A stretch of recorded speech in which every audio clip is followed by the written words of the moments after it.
Hey, this is Nicole Fredricks Jackson. I'm an executive coach and a growth strategist with FJ Coaching and Consulting. And I am excited to be here on Conversations with Pearl today.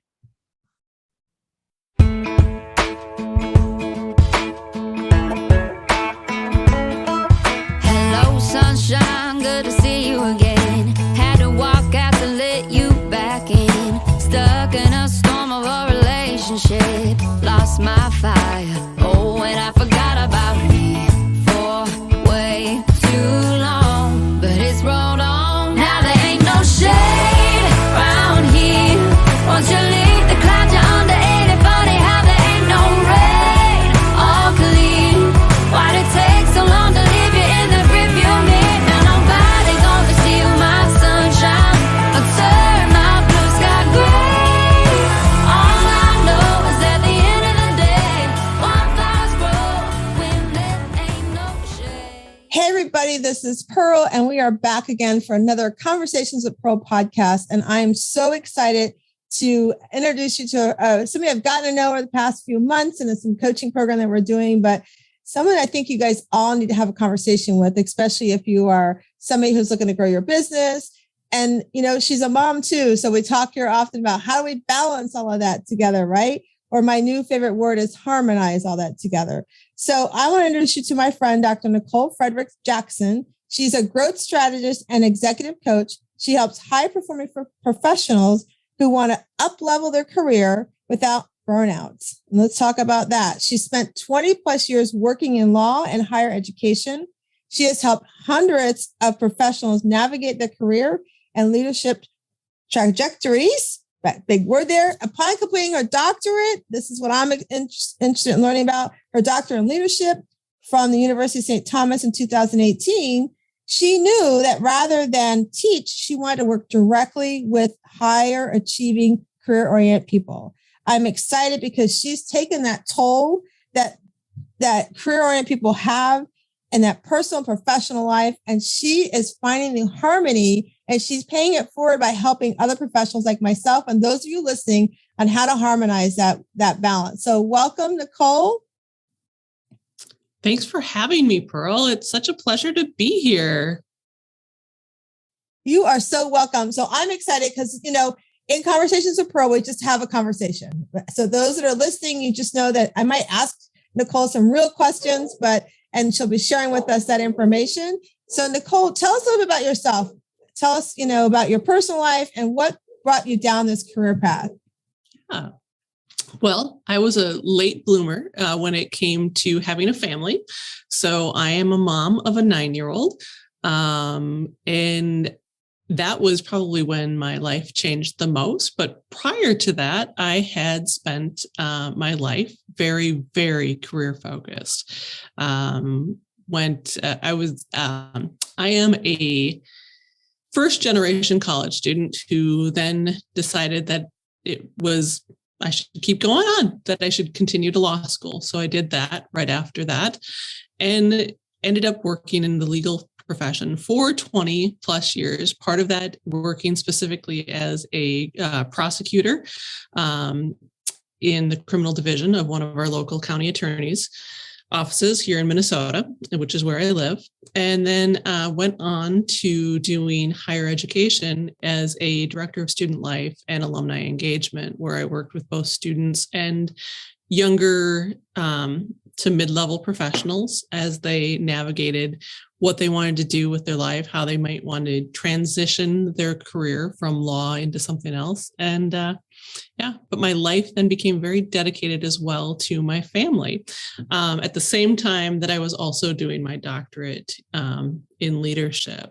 And my focus there was on servant leadership, and also it was a dissertation on the career path of senior Black law enforcement leaders. And it was a really fascinating topic, and really enjoyed the whole process of going through the dissertation and the degree. So I'm sitting here, you're talking about how I'm listening to you going the different contrasts, like you were in a prosecutor's office, but then you come over to college, and I'm like going, in a way, they seem different, but there's some similarity, right? Because, those that are going through the prosecute, their life is about to change possibly, right? There's huge life decisions that are being made for themselves. And depending on how it turns out, good, bad, or indifferent, whatever that might be, right? But then you've got the young college kids. So I'm a mom of a 24-year-old and 21-year-old. One went to school for about 1 year and said, this isn't for me. And the other one is going to be graduating next year with a degree. And so, two very different paths they've gone on. And to think about how, as I said, we think that's so different, but would you say there's some very similarities that you saw in both of those? Absolutely. I think your correlation of the similarities is very good. It's about helping others in some way. And while it may not sound like a helping profession in the sense of being a prosecutor, I always viewed it as being a minister of justice, right? And so looking at the whole person approach for me was really important to be able to help navigate the system to make a better decision, right? About how we could help people, both from the victim standpoint and also from the person who had done something wrong. And being able to, find a balance that would be beneficial to society in general. And so the same thing goes to higher ed. I mean, you are trying to help people in what can be an incredibly stressful time. And so much of that, like when I think about it as I'm here right now, I guess I hadn't thought a ton about it, but so much of it is that listening piece, right? And one of the things I love doing is interviewing people and listening and kind of hearing their story. And in both realms, when you would listen to the stories of the victim, or when you're hearing the story of a college student or a graduate who's struggling, quite often that's where I would come in to try to help them navigate how to be a better leader in their life and in their career. And in some ways that was the same thing, like just being able to listen and hear and help people feel heard in order to basically process what they need to process to move forward. Yeah, it can be a very big decision. I in my family, my son is actually, my youngest one is the first one in my sibling group. I have a brother and a sister. In our group of nephews and nieces, he's the first one to get his college degree, which is a really, big thing and very proudful moment. I didn't have those opportunities when I was younger because it just wasn't in the cards for me. But I've gone on to be like, okay, this is what I want to do. And learning and educating myself, but that is still stressful. It's like, what path? Like you and I were just talking before we hopped on, like, who do I need on my team to help me grow and become that better coach that I am, that better person, that better mom. Right. And so there's things in our lives that happen that pivot us to go maybe a totally different path than we start on, which, you've kind of done a little bit of that. Like you've gone through some different pivots in your life. Right. So my question is, what was a tipping point in your life that changed that trajectory that you're on? So, working in higher ed, I decided to get my doctorate in leadership.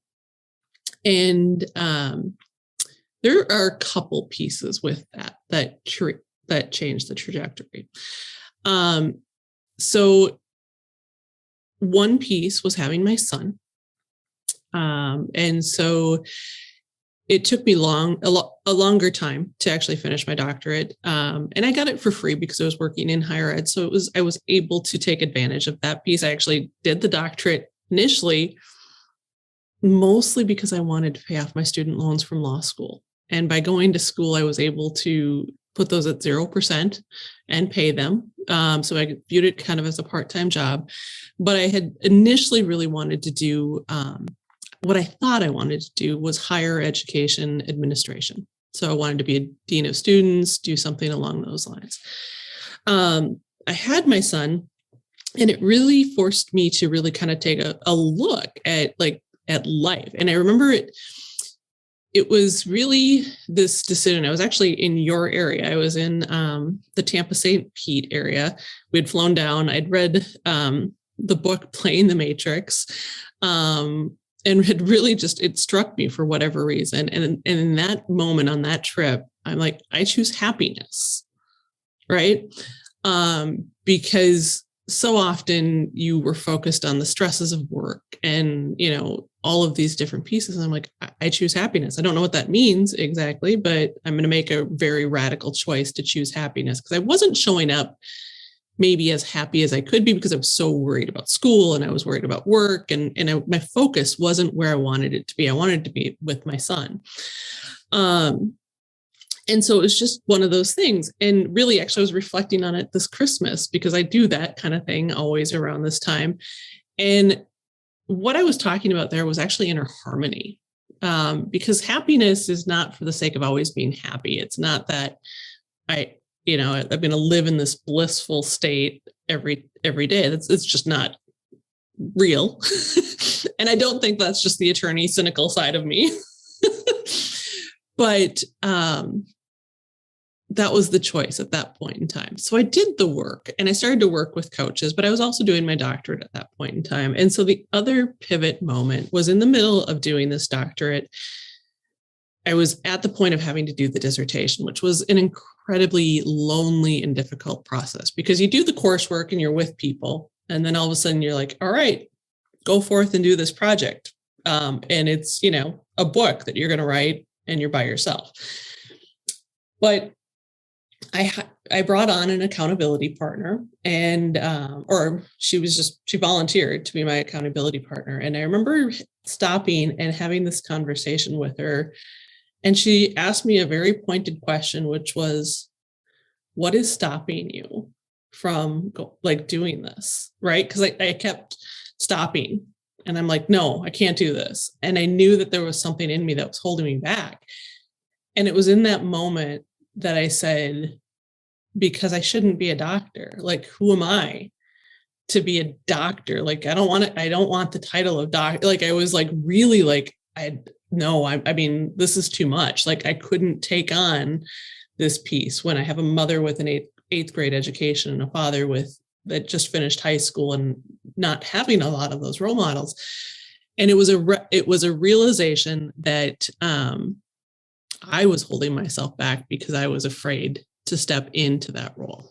And it was at that moment that I'm like, you know what, I want to step into this role. But I had hesitation because I knew I didn't really want to teach. And it came to me that I wanted to be on the ground with people. Like, I wanted to be working side by side in partnership to help those learn to be leaders in their life as well as their career. Because I really believe if you lead in your life, you lead in your career. I love that. I was writing down things that you were saying because it was just brought up some things for me.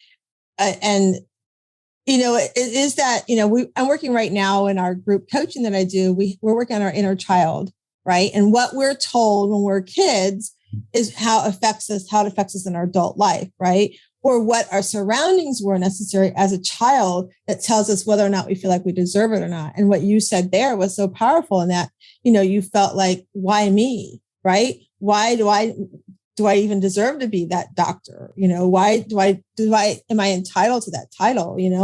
And to be able to sit there and do the work and having somebody call you out, which those that are listening, it's really important that you have those people on your team that say, hey, Nicole, hey, Pearl, why do you want to do this? And, it may or may not be the right thing for you, but having somebody that calls you out on that is really important, because it's that accountability. They're not doing it to be mean, but you need to be accountable to yourself. And having somebody, it's like having that best girlfriend that won't let you walk out that door with that dress on and you should not be wearing, right? It's having that person that can be like, okay, is this really what you want? Or is there a different version of what it is that you want? Which also is what you saw. You thought, higher education, and you took it a different way. You're educating those side by side instead of, a big mass of people. You're able to touch down and become somebody's accountability now in that leadership role. And so it's so powerful. And what I love what you said too, before we got down that path, is you chose happiness. right? It's so important, as somebody who coaches on self-care and having harmony in our life, choosing happiness. I'm watching somebody that I know for a really long time that is in a situation of a marriage relationship that they should not be in. And they're afraid that if I go that step, I might not be successful. Well, are you happy right now is what I asked. And they said, no. So I'm like, so you're afraid to possibly go do something that's going to make you happy because you want to stay in something that makes you sad or unhappy, right? And so choosing that path, it's a huge decision. I mean, everybody talks about fear. Fear is a liar. If you can walk through that fear and flip it around and understand there's a lot of faith in that fear, that when you walk that mountain, it's not going to be an easy mountain to climb. But when you get to the top, you can be like, I did it and I'm happy now, right? I'm happy with the choices that I made. I think that's so important. And then what I learned was happiness is about making choices. Right. And it's about making the best choice you can, but it's not at I'm going to make a choice that's comfortable. Choosing happiness became very clear that I had to make choices that were uncomfortable in that moment. And maybe it's because I was pleasing someone else by staying in by not saying what I wanted, or, saying that we couldn't go on date night because, we couldn't find a babysitter. Well, I could. I just was choosing to blame another circumstance with not doing that. So it's making those hard choices in order to find it. Yeah. And that's such a great point too, that you bring to kind of tie that in, like with self-care, even like, when you talk about, I want to go to a movie date with my spouse, but I'm that choice. Some people will say, well, I can't because I don't have a sitter. Like you said, well, bring the movie to the house. There's ways to bring the movie in. Try to think outside the box of what's there, right? It's so important. I grew up in a house, it's funny. My parents divorced after 43 years of marriage. In all honesty, and I told my mother, I said, you probably should have never married my father. When I found out how they really got married and the story about how that led to their marriage, I'm like, that should have been your first sign. However, I'm here. And my mom's response was, well, then you wouldn't be here. And I'm like, I'd be here in some sort of way. If it's God's plan, it's God's plan is how I look at it. But I look at that and I was like, she was so unhappy for so long that she stayed in those 43 years, that now that she's out, she's still unhappy because she's not doing and didn't know the things to do to move forward, like to live in this she's made the choice, but she's still not happy, and it's sad for me to watch. And as a coach, I try everything I can, but it's just, sometimes you just can't coach those persons to step out of that comfort zone that they're in for that emotion. But, one of the things you said is like, you realize you chose happiness. And for those that are listening, I want you to really understand that Nicole chose happiness, and look where it's brought her. And that's what I want to talk about now is like, what do you offer as a coach? Like those that are listening, like, what are some of the things that you offer to them to help them see that the choice of happiness in their business, and then they're growing their business and that leadership role, to find that harmony? Because you and I both are business owners, right? And I'm an empowerment coach. I like to empower women to have harmony in their life so that they don't look back and have any regrets. But sometimes when you're in it, it's like, like you said earlier, it's just, I'm so worried about my job. I'm so worried about this that I forget that I want to have harmony. So how do you walk us through the experience of being with you and you doing that? I meet everyone where they're at is really the first piece. Everyone wants that precise method. The method is actually meeting them where they're at and finding out what's going on. But a lot of it is looking at life, which always shocks them because they're often coming to me because they want greater career happiness. But the lived experience I've had is that if you're not in that inner harmony and that place of happiness, it doesn't matter what job you have. you're always going to bring you, right? Being the saying is, and I always get it messed up, but here you are now, and you'll be that same person later. If you don't, it's kind of like your mom, right? Like you've cut the ties, but if you didn't change some of the pieces on you, nothing's going to change. And what I learned, because I left higher ed, and I decided to become my own business owner. I started with consulting, just legal consulting. And then I kept getting called back to coaching, right? But when you make that change in the position, you still have to do the inner work. And so a lot of the pieces that I work with clients on starts with just identifying small steps in their own life, right? Like you have all of these different buckets of life, from health, spiritual wellness, emotional wellness,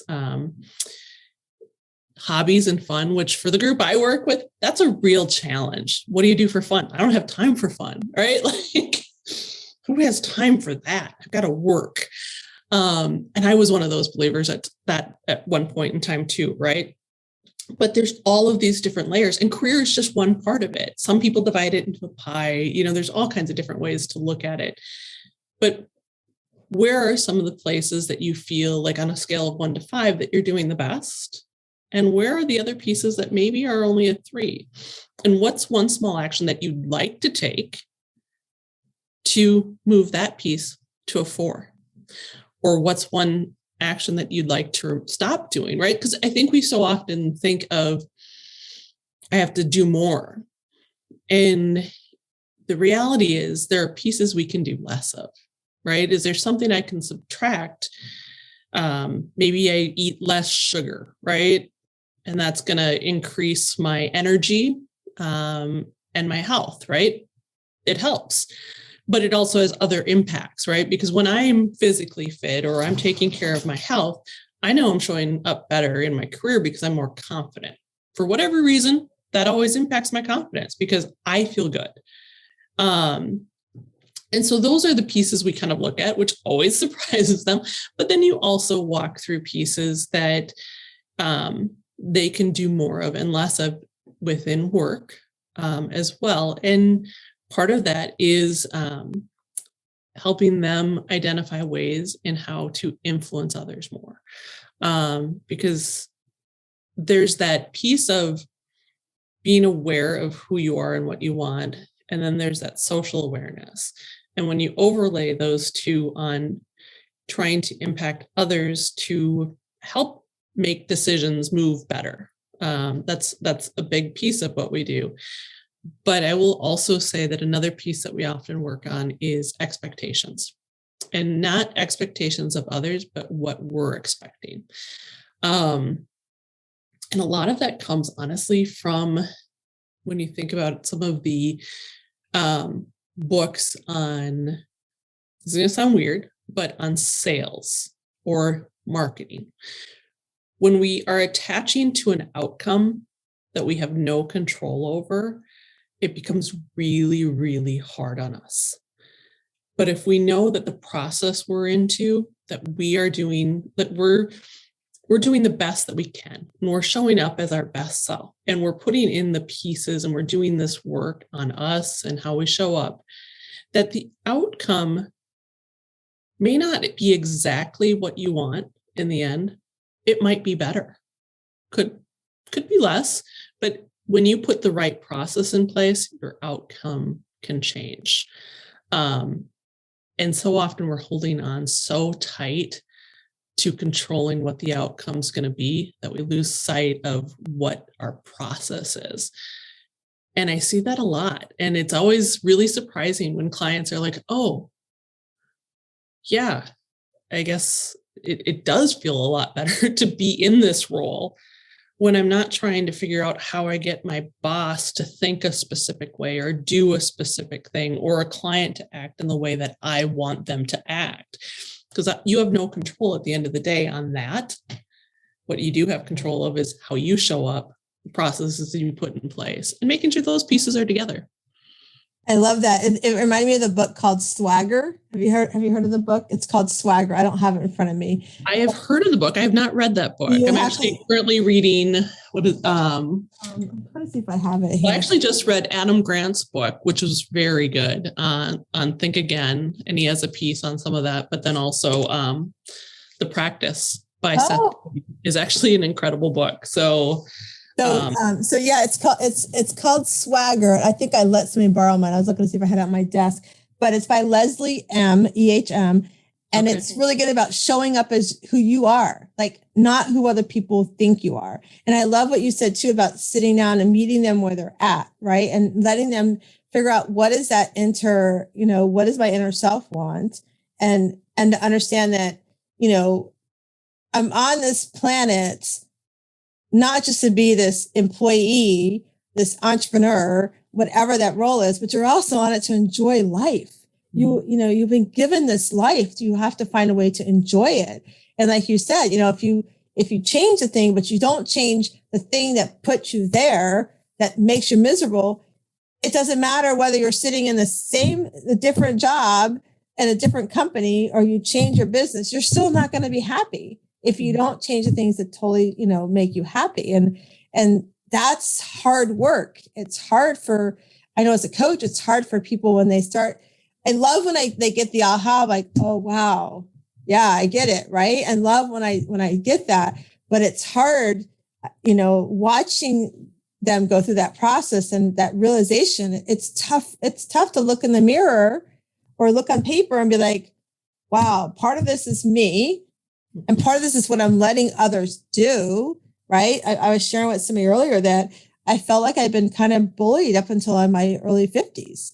And when I started realizing everybody else has been controlling what I want, and you release that, the floodgates just open. So as you're coaching those clients you work with, I could feel them sitting there going, wow, my top 5, if I could take my 3 to a 4, what a difference in my life it can be. It's just so powerful. And I love that you use the 1 to 5, because sometimes the 1 to 10 gets so overwhelming. It's like, if I had a 5, I'd be happy if I could just move this one step, right?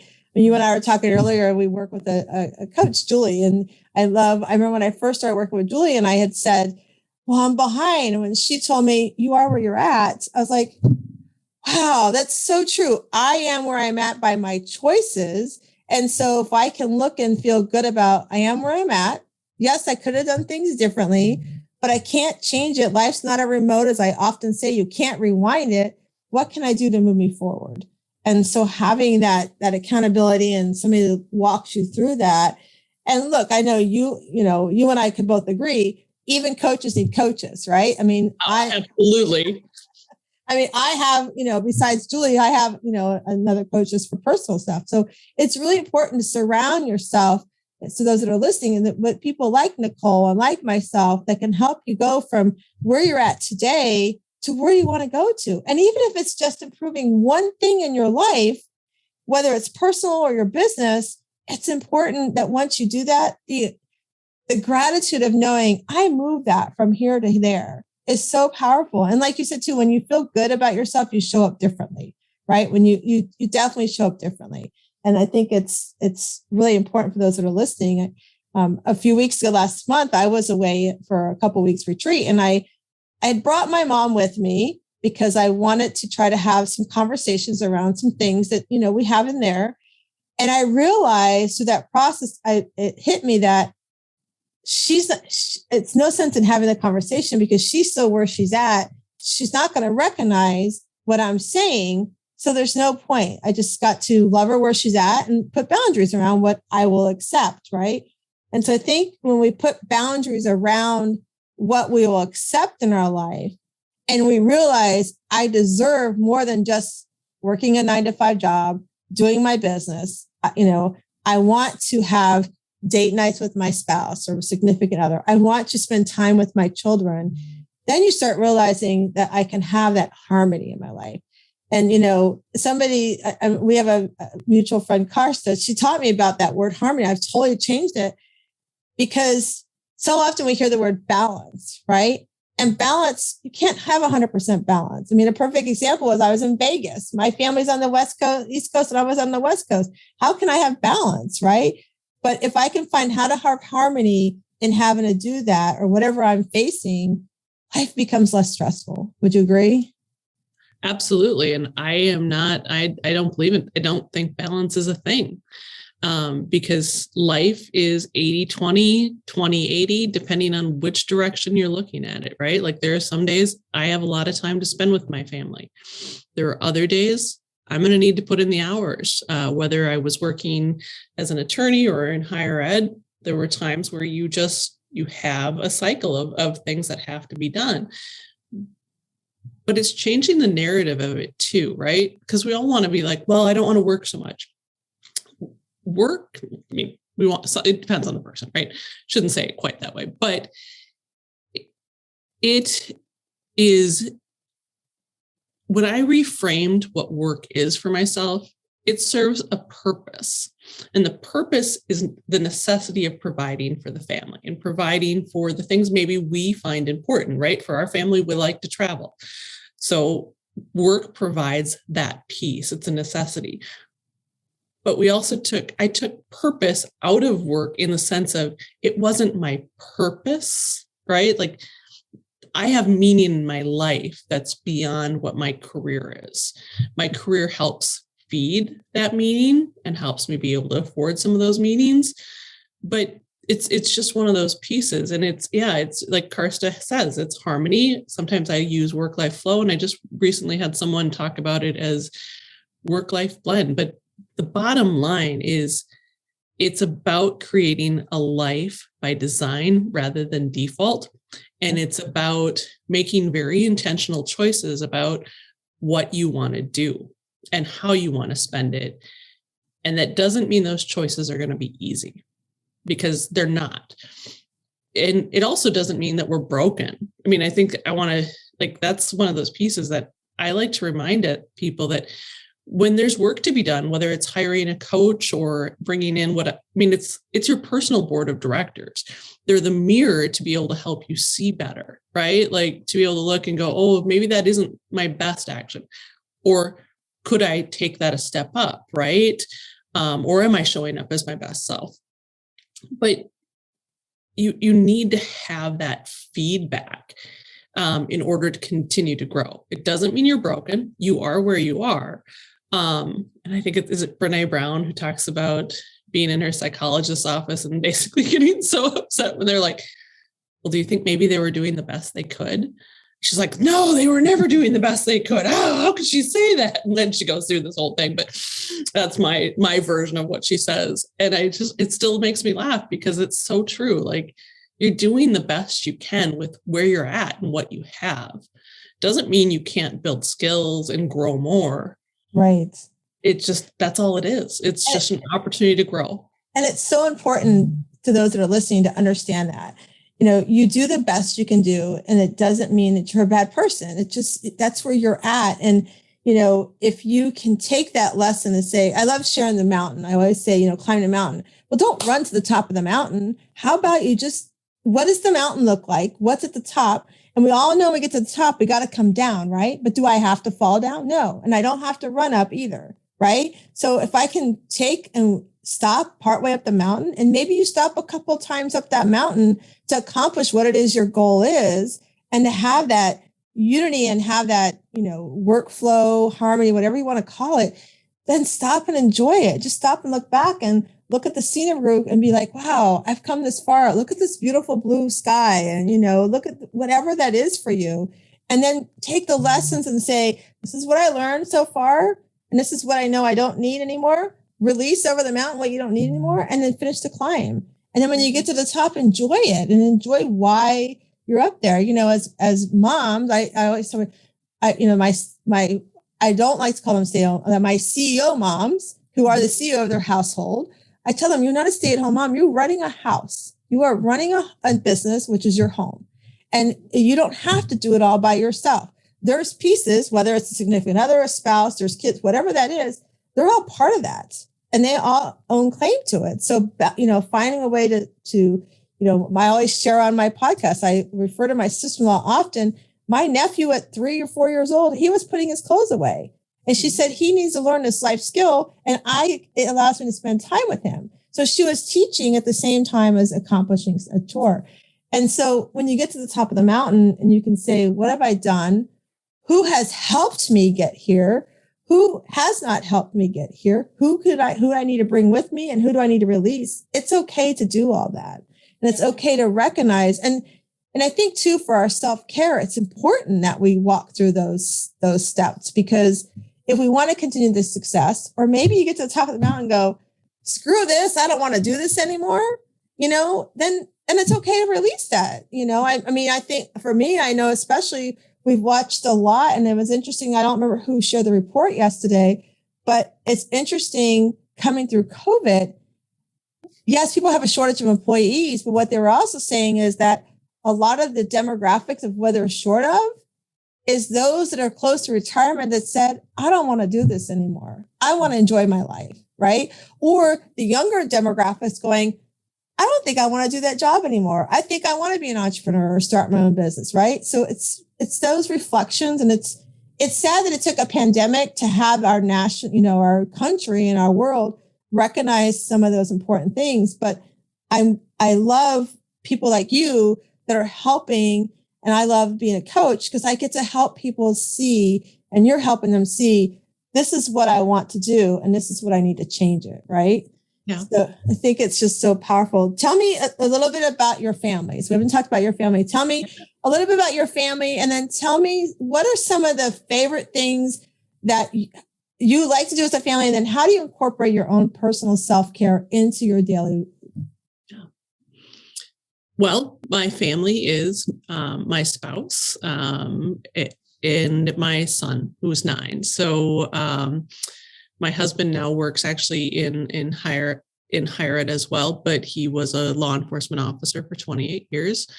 Our son was born when I turned 40. He's now 9. You can do the math.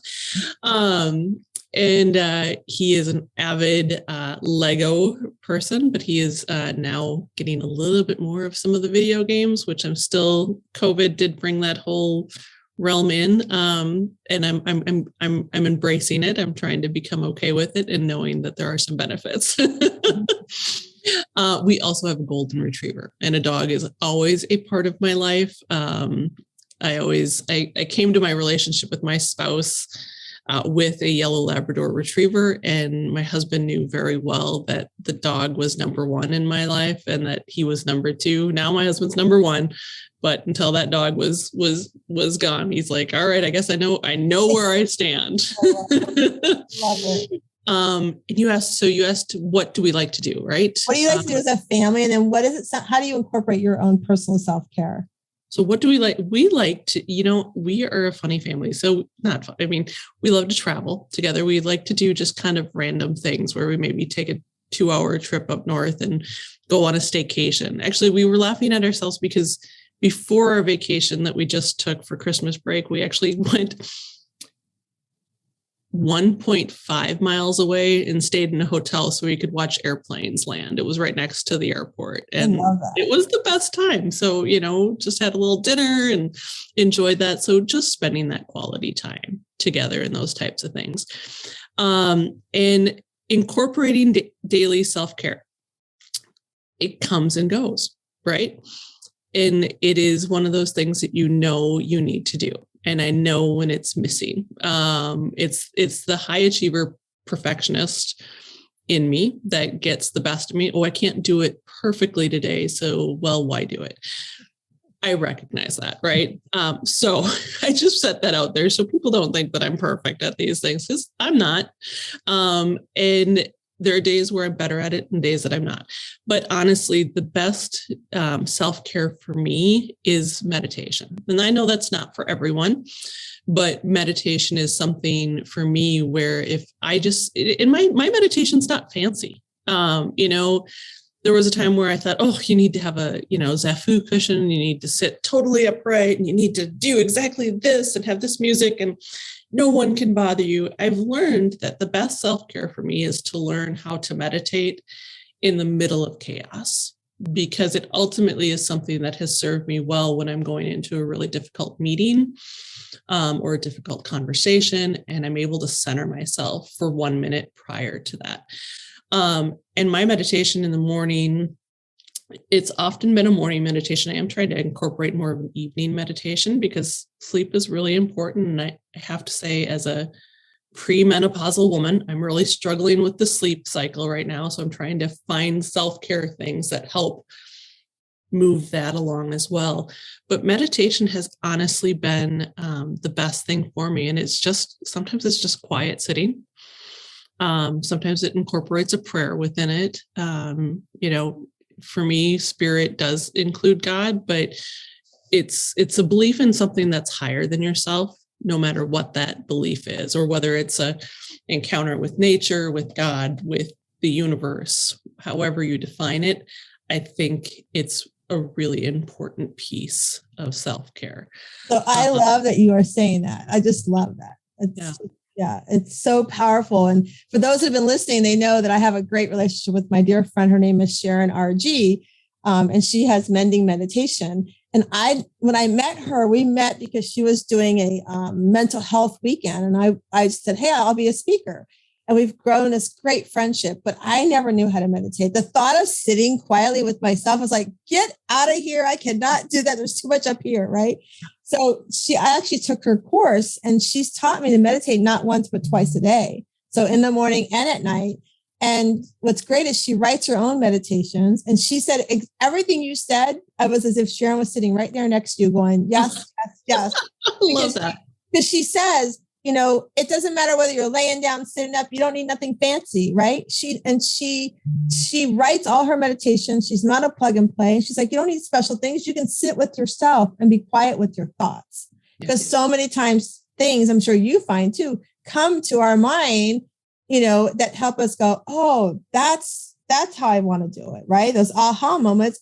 And then also in the midst, like you said, of going into something stressful or a big meeting or something, you can center yourself. And I've gotten now too, where in the afternoon, I kind of set an alarm and just be like, take time to breathe in the middle of the day, because we can get so busy, whether you're, a CEO mom or you are a, entrepreneur or business, whatever that is, it can get a busy day. And so if you could just stop and breathe, I was at an event and the lady on there, they said, what do you do in your day? She goes, well, I breathe. And she said, but there's breathing and there's breathing, right? There's breathing because we're just breathing like what we're doing now. But then there's breathing to go, I need to just release some stuff and just kind of center myself. And everything you said, it's like I was jumping jacks inside. So it was just awesome. I love that you shared that.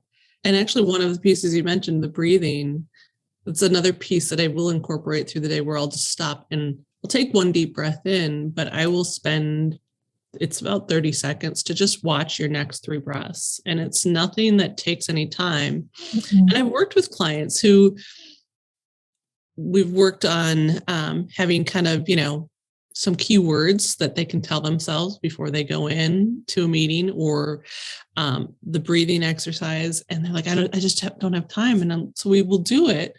And I'm like, do you know that just took you 37 seconds, right? 17 seconds to say the words to yourself, right? 37 seconds to actually watch the breath.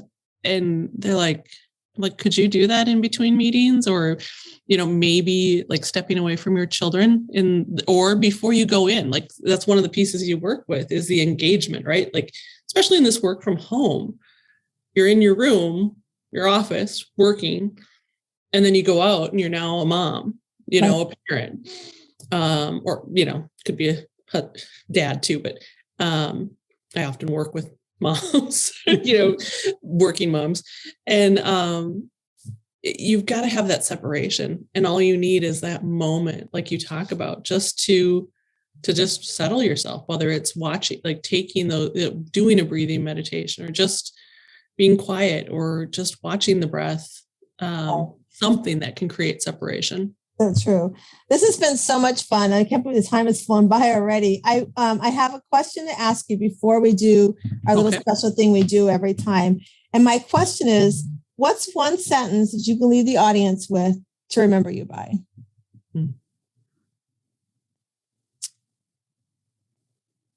I would go with it's never too late to feel alive and to thrive. No matter your stage or your age, it's never too late to make that decision, to be able to feel life again and to thrive in whatever it is you want to do, whether it's your career, a hobby you want to do, whatever it is. You have that time and it's never too late. I love that. It's so powerful. It's not too late. It doesn't matter how young or old you are. Yep. And I always, I remember I always tell my granny, I'd say, how old are you? She's like, oh, I'm so old. I'm like, nope, you're only as old as as young as you feel. Right. And so I think that's such a great message. So thank you for sharing that. All right. So now what we're going to do is, for those that listen and watch, we have our little special thing. We have our Better Questions, Better Life cards. And I am not affiliated with it. I get paid nothing for this. These are cards that I use to either meditate or take a time in the day.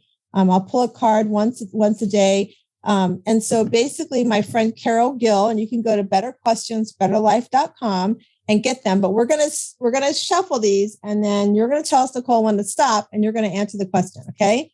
So here we go. Tell me when to stop. Stop. Okay. So, this is a great question. Kind of a good follow-up to what I just asked you. And the question is, what brings you bliss? Brings me bliss. Time alone.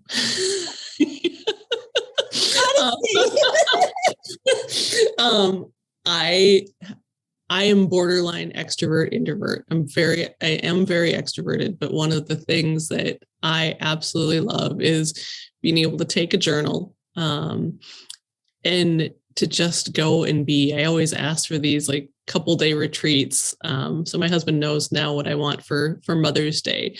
I love my son dearly and I love my family, but I do really I love that time just to be alone. With me. That's awesome. And that's probably something I've grown to do, right? Yeah, it's so powerful because I do, you were saying your family does staycation. I love to do staycations, and I go, like you said, a mile away. I'm like 5-10 miles away, go to the beach or in Florida or whatever that might be. But I love to do that. I just think it's so powerful, which is why I also offer retreats every year. We do our annual pajama retreat every September, and just 20 women, we get together and you're in your PJs, no makeup. You can let the girls hang loose or not hang loose, whatever you want to do. And we have we always have 5 amazing speakers. We work on personal, and there's a little bit of business in there as well. And it's just a lot of fun, and we do some really great fun things. So I think it's important. I love that your honesty too, but taking that time for yourself. And whether you're a CEO mom or whether you're a business owner or you're an employee, you need to take that time for yourself. And so important. So I'm so glad you shared that with us. And so if anybody wants to know, I know Nicole does retreats and I do retreats. So we're going to put up all of Nicole's information so you can find her. But Nicole, tell everybody right now, what's the best way to reach you? Absolutely. So there's 2 ways. So one is through my website at NicoleFJ.com. And the other one is through social media. I'm on Instagram, LinkedIn, and Facebook at Nicole Fredricks Jackson.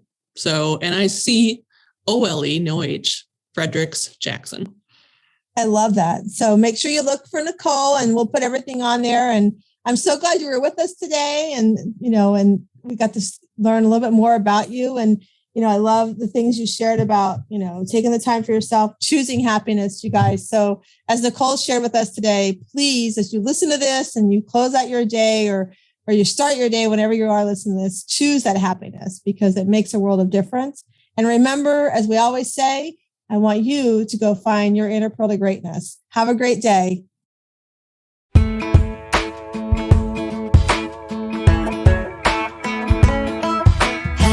Sunshine, good to see you again.